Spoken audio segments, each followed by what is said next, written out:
Today I'm going to be conducting an interview with Miss Mack about her experience with martial arts. Okay, so the first question, what was your motive for joining martial arts? Well, actually, it probably wasn't aligned with getting into martial arts. I have 4 kids, and everybody in my family was in martial arts. So, driving the kids and sitting there waiting for them and just watching. And I was like, maybe I'll just do it. It'll be like not wasting time sitting there. So I just jumped in and started taking a class myself. Okay. How has martial arts changed how you think? If so, how? Has martial arts changed how you think? If so, how?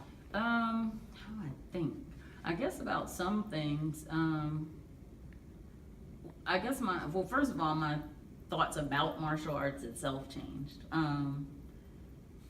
It's a lot more about, it is more of an art, than just fighting. I guess you look at it as like fighting, and if I wanted to take it, it would be because it's cool and I'll be able to fight and beat someone. But it really is an art. Like, some of it is really beautiful. Like, I was able to do the forms really well. I'm not the greatest at sparring, which is the fighting part, but the forms are really beautiful if you do them. They're very graceful. And it's not about your power and how strong you are. It's really about how you can use your opponent's strength against them, or their momentum or power against them. And I guess that's pretty much what it changed about my thinking. Okay, that's nice. It's really interesting. Now that you have experience with martial arts, do you think that you have matured mentally, physically, or both, and why? Definitely physically. I wasn't necessarily out of shape, but the discipline it takes to do things, it's like the most strenuous thing. Like, I work out or whatever, I have a trainer, but it's the most physical thing I've ever done.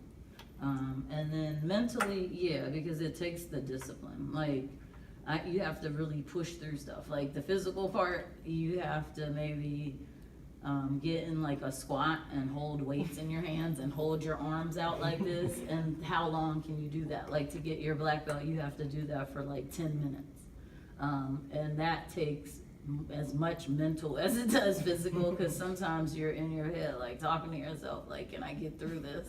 You can do this, you can do this. So more mental fortitude even than physical sometimes. To get through the physical, you have to really strengthen your mental part. And then again, it's like the art part of it, like learning all the forms. It's not easy to memorize until you really get it. It's mental. Once you get it, your body like remembers what to do. Your body remembers also, but a lot of it is mental. So I think both things change.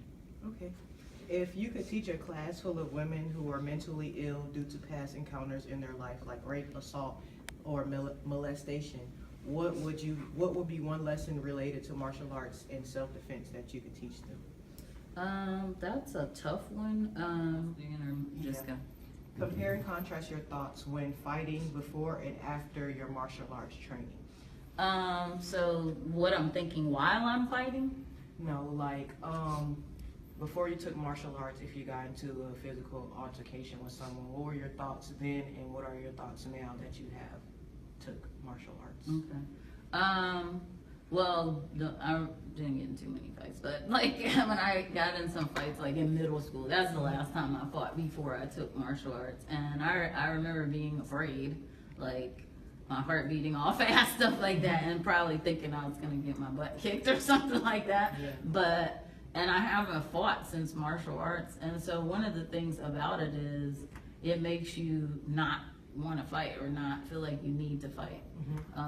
Like, it's probably not my saying, but I heard it, but I say it all the time. It's like, if everybody in the world took martial arts, nobody would be fighting. There's no point in it. Everybody knows, how to keep their power through martial arts. So there's no point in going out and fighting somebody else. So I guess my thoughts after are just that it is more of an art, and I can use it for that versus for being aggressive against somebody else. So I don't think fighting is necessary anymore after taking martial arts. And I have one more question. What does the quote, "When your temper rises, lower your fist, and when your fist rises, lower your temper," mean to you?